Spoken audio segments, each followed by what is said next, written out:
Our family's on a quest to experience 110 distinct cultures across all 7 continents by the summer of 2025. We've spent the past 3 weeks here in Asia, and we just landed on our 5th region in the Philippines, the island of Cebu. By and large, the food we've encountered here so far has been relatively tame. But that all changes today because we're on a munching mission, and Cebu City offers the most colorful collection of culinary kicks in the country. From fish balls to horse balls, blood to intestines, and eel babies to duck embryos. Let's start devouring. There's a documentary on Netflix, it's called Street Food, and they have a different series on that called Street Food Asia, and there's an episode of Street Food Asia focused on the Philippines, and it takes place here on the island of Cebu, where we are today. One of the best ways to try street food is at the local markets, and this is the biggest. It's Sugbo Mercado, and they're also called food parks. I know Phil's looking for some real adventurous delicacies. There's such a wide variety of food here, everything from Korean to Japanese to, of course, Filipino. But there's some specific things that we're looking for tonight, and fair warning, some of them are not for the faint of heart or stomach. We're going to start with something really easy. One of the most popular street foods in the Philippines is lechon, and the traditional lechon here is going to be roasted suckling pig, but there's a variation right here that we want to try, and that's baka, which is a beef lechon. Give a quarter kilo, please. This is probably going to be one of those bites that the whole family tries. Thank you. We're walking around trying to find a seat, but they're all taken. A lot of people are saving seats, and we might have to just eat standing up. I think you're gonna like this, bud. This is a quarter of a kilo, by the way. It's the smallest one you can buy. Is that pork? Beef. Beef. Oh yeah. Oh my gosh, it tastes like pork. Do you like it? Yeah. The sauce makes it. You know, the texture on this is like a ribeye sliced into a bunch of little pieces, but the flavor is completely different because of the sauce that's on it. It's not spicy, it's not too sweet. It's just a good, like, kind of barbecue roasted flavor, char.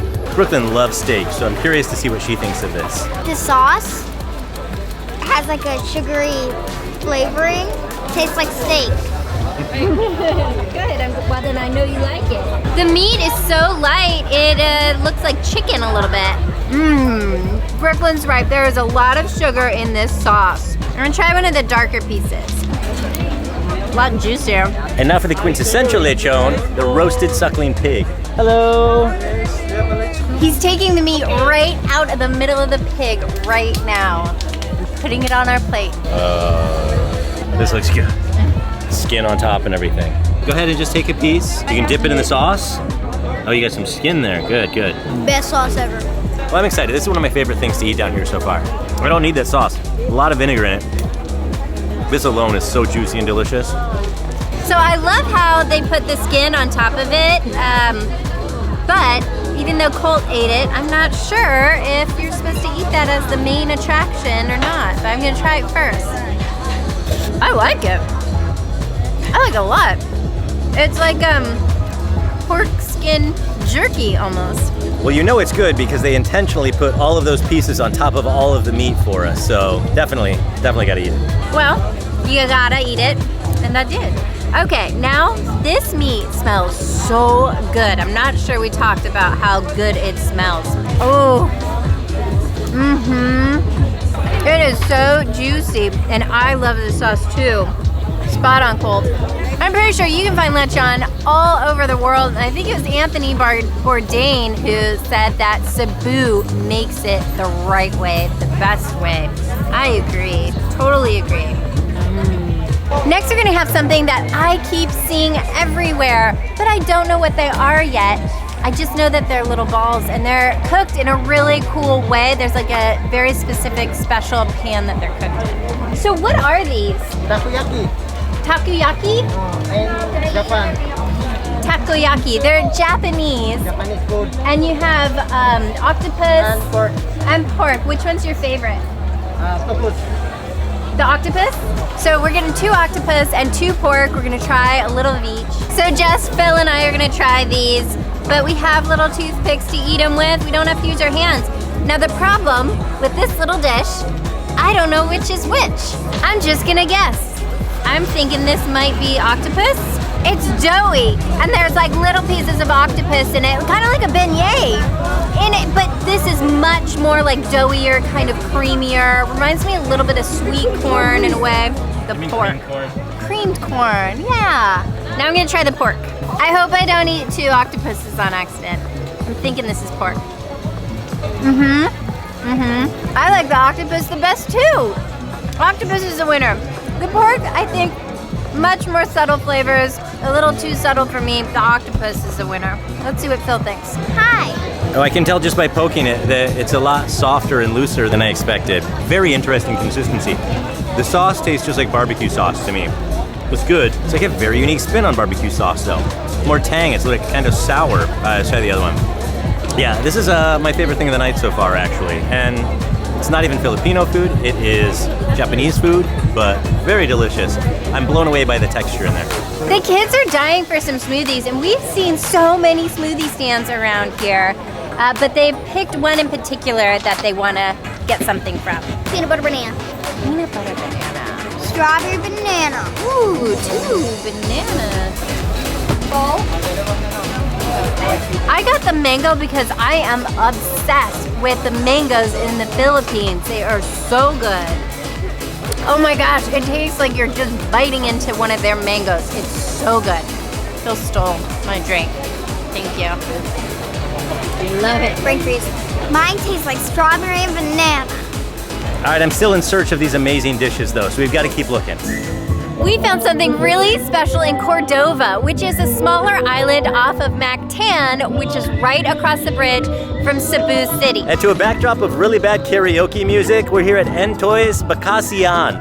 This is a legendary place that really put this entire area of Cebu on the map a few years ago. And the founder-owner, who unfortunately died in 2020, is featured in that same episode of Street Food Asia. And he's famous for taking sea eels, which prior to him were considered non-edible, and turning them into a very famous dish, which is this sea eel soup, or reef eel soup. And we're gonna try it today because it sounds phenomenal. Hi, are you open? We would love to try the famous reef eel soup. This is Entoy's famous eel soup, and we have no utensils because we're supposed to sip it and then use our fingers to eat the eel. You want the first So sip? first, I thought it was an octopus. Second, I thought it was a snake. And then you said it was an eel, and I was like, what? All right, it has a lot of health benefits. It makes you healthy, but I could not get the story because they don't speak English. I don't speak their language, so I couldn't get all the information I was looking for. Soup is delicious. It's very brothy, like a miso soup, but there's a little bit more of like a sweet soy maybe flavor to it. I love it. And now here's the adventurous part, the eel eating. Okay. It's like just like eating calamari. He's right. Thank you for putting that in perspective. That was not. There are bones in there.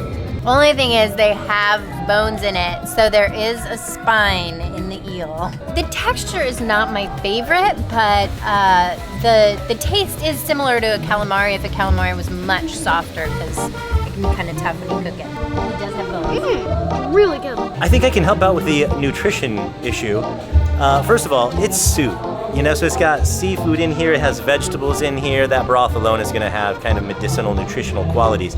But one of the things that it's best known for is its aphrodisiac effect. So I don't know if you feel that kicking in yet, babe, but let's give this a try. I'm playing catch-up, very oniony. And oh, you know what, celery. I see celery in here, and so that makes sense. You get kind of that peppery celery flavor.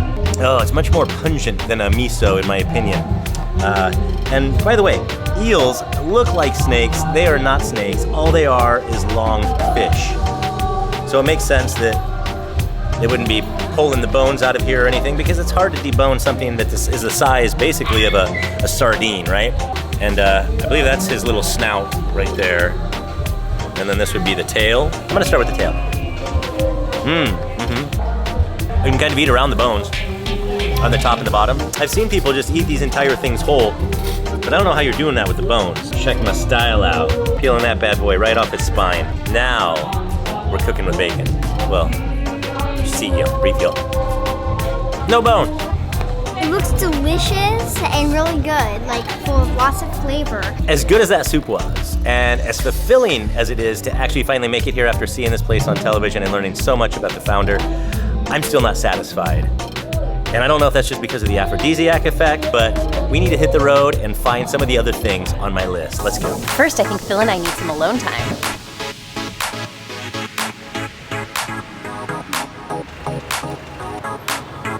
We're on Cologne Street, and it's the busiest street in Cebu City. It's named after Cristobal Colon, who's also known as Christopher Columbus.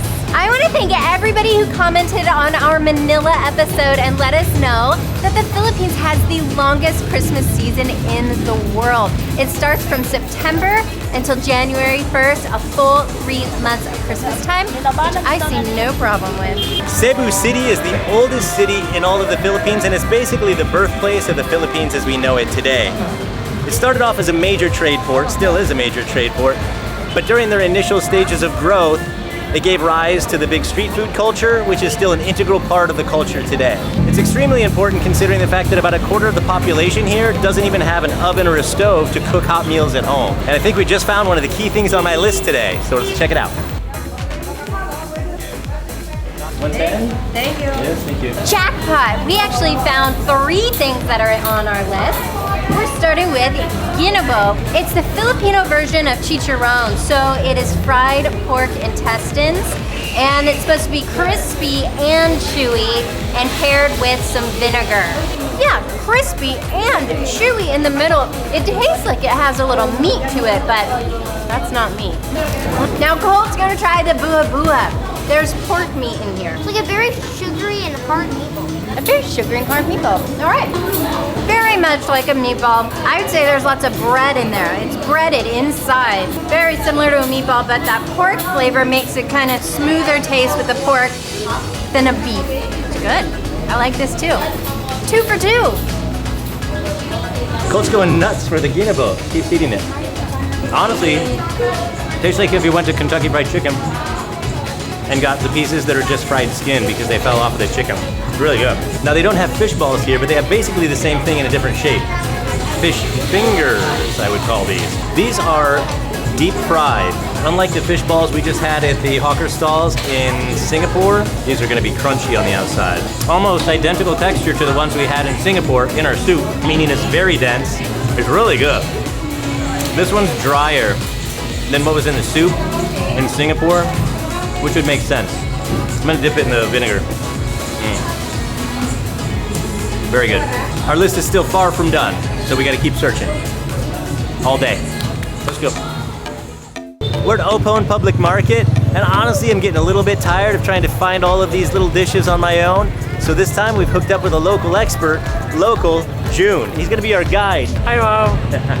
And he's gonna help us knock the last few items off of our list. June is our taxi driver, and he wants us to give a shout out to all his other driving friends, Octoboys and Quest Falcon. Hello, hi. All right, we're starting off here with Kwek-Kwek, which is hard-boiled quail eggs, and then they are breaded in an orange breading and deep fried, so they're really crunchy on the outside. 3, and a little baby. First, I want to say how nice everybody is. Everybody in the Philippines is so kind. We love it here.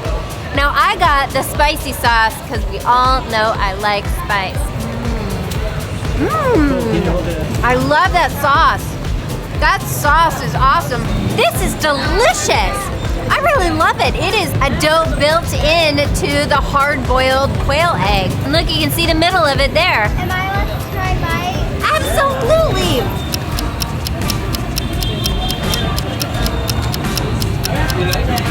She likes it. I'm so proud of you. She wants to take it off the stick. I'm so proud of her. All right, Cole wants to try the spicy. Yeah, like, yum. Yeah? Who knew? Kwek-Kwek is our jam. You need to try it. I love the spicy sauce. How interesting. It's like the inside of a hard-boiled egg. That's delicious. That's way better than fair food, stuff we have fried. Interesting. So they just want to make it orange, so they use food coloring. Thank you. Thank you. Whichever one you want. Yeah, we both want this sugar kind. 2 of these. You got it? Good. Tastes like a donut with sugar. Boom. Flings it head to toe. I love not just that we're here trying the food, but that we get to see this community. And everybody's so nice. Hi. June is our golden ticket. We should have done this from the very beginning because this is exactly what we were looking for the entire time and what we look for every time we travel.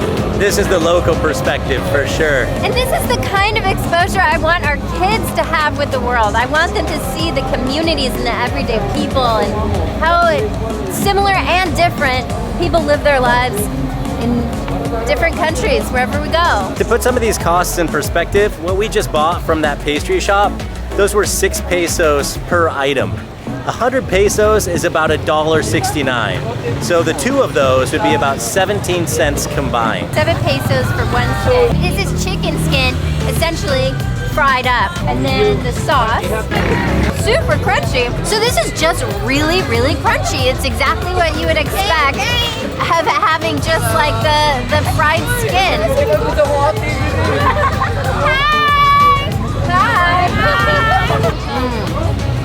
That was really good. So some of these are side dishes. There's salted shrimp, salted fish, dried fish, some things they use in everyday cooking. Thank you. We got some sweet grilled bananas. It's starting to rain a little bit, but that's not gonna slow us down. The kids are gonna love this because it's covered in sugar. Hot and crunchy. Crunchy, like caramel. Totally like caramel, and then it sticks to your teeth just like a toffee or caramel whip. But the inside is really hot. I'm glad we're under this umbrella though, because now it's starting to pour. We are waiting for the taxi driver to come. Well, it's good timing with the rain because June just went to go get the car. He's gonna take us to another location that is covered.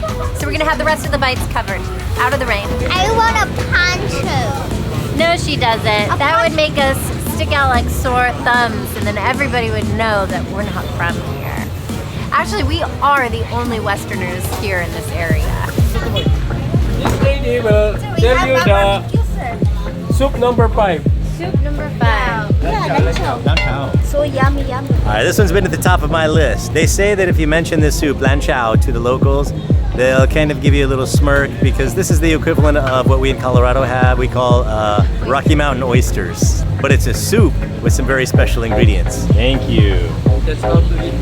I'm about to eat a bowl of dicks. June advised me to squeeze some lime on there, so I did. Stir it up a little bit. So I'm looking forward to my increased energy and libido from the aphrodisiac effects from this soup that has cow and horse testicles and penis and ginger and butter and everything. Here we go. I can't imagine anything chewier than that. It's like, Gum. yeah. I think I'm just gonna have to swallow it. That's what she said.